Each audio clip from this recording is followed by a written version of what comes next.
হাসিনার মামলার রায়টা যে হলো ফাঁসি দেওয়া হয়েছে, এটা কি কোনো বাধা আছে কিনা কার্যকর করার ব্যাপারে? আমাদের আইনি কোনো জটিলতা আছে কিনা? আসলে শেখ হাসিনার অপরাধগুলো স্পষ্ট।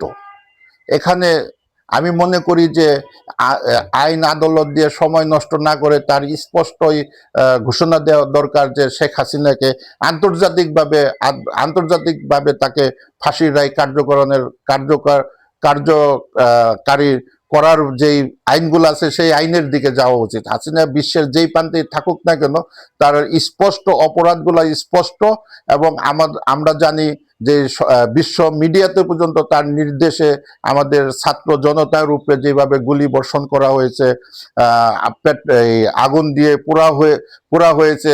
আপনার দেখেন সাভারে যে মানে কেউ মারা যায় না, তারপরও তাদেরকে আহত অবস্থায় ভ্যান গাড়ির উপর উঠে ভ্যান গাড়ি দিয়ে আগুন দিয়ে পুড়ে দিয়েছে।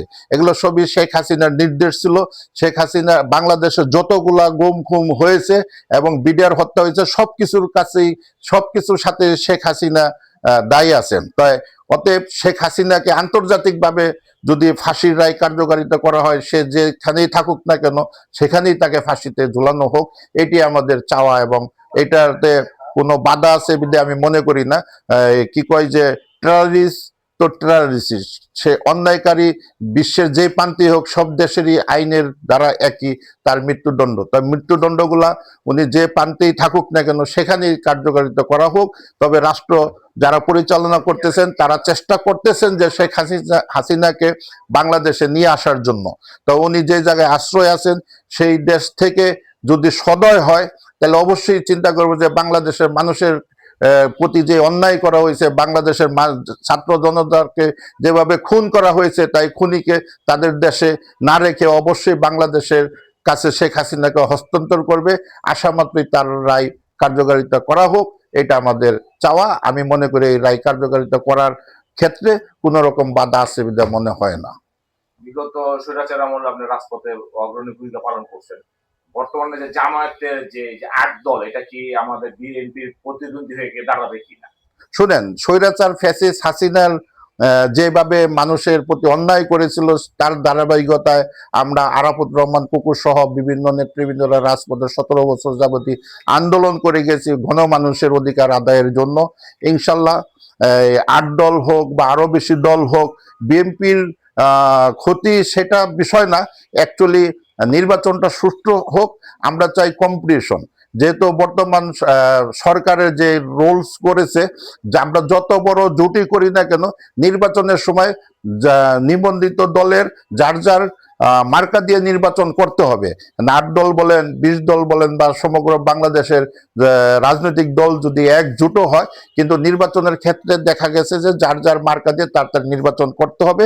এটাই গণতন্ত্রের মূল সূত্র, যে আপনার রাজনীতি করার অধিকার আছে। আপনার রাজনীতির আদর্শের সাথে আমার রাজনীতির আদর্শ মিল হতে পারে, এর অর্থ এই নয় যে সমগ্র জনগণই আপনাকে পছন্দ করবে বা আমাকে পছন্দ করবে না।